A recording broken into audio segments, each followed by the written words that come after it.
Il est essentiel d'agir rapidement lorsqu'on a une suspicion de difficultés psychologiques, psychiques, et avec la crainte que ce puisse évoluer vers une psychose, voire un trouble schizophrénique. C'est essentiel d'agir tôt parce que dans un certain nombre de cas, on pense pouvoir éviter une évolution vers la maladie. Dans d'autres cas, lorsque la maladie débute et est déjà présente, on sait indubitablement qu'on améliore le pronostic avec une réponse thérapeutique, avec une qualité de rémission et surtout un retour à la normale ou à la quasi-normale, avec en tout cas une capacité à retrouver des études, une formation, une situation socio-professionnelle satisfaisante. Donc c'est vraiment crucial, on améliore le pronostic de façon radicale.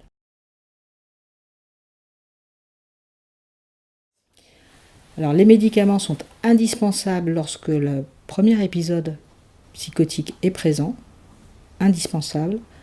Ils ne suffisent pas forcément. On a besoin d'avoir une approche plus diversifiée, multidisciplinaire, avec une dimension de réinsertion, d'éducation thérapeutique, de remédiation, etc. Avec, dans un petit nombre de cas aussi, des prises en charge médicamenteuses ou spécifiques, ou d'ailleurs nutritionnelles spécifiques. Ça, c'est après le premier épisode. Avant, les médicaments peuvent être aussi utiles, mais généralement pas les antipsychotiques, puisque la psychose, au fond, n'est pas là, tout simplement. Il n'empêche néanmoins que ces prises en charge doivent aussi pouvoir être proposées avant même qu'on soit déjà dans une pathologie totalement avérée.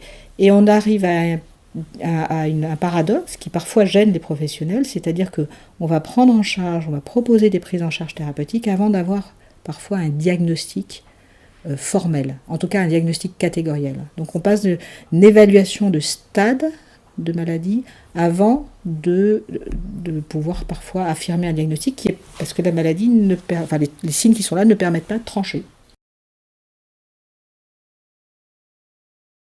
Il faut qu'elle prenne contact avec une équipe médicale, de préférence donc ces équipes qui commencent à mettre en place des programmes visant l'intervention précoce et qui vont pouvoir proposer une prise en charge plus diversifiée, plus intégrée, où la cible, c'est pas seulement le symptôme, la maladie, mais on cible une efficacité fonctionnelle, c'est-à-dire rétablir le jeune dans un parcours de vie, rétablir le jeune dans un parcours une trajectoire de vie, une trajectoire de soins, sans que ce soit opposé. Et où il puisse retrouver une capacité à reprendre ses études si elles ont été interrompues. Et ça, typiquement, plus on agit tôt, plus il est capable de reprendre son cursus, ne serait-ce que pour des histoires d'âge, où le système français est parfois un peu rigide sur les capacités de reprendre quand on a dépassé l'âge requis.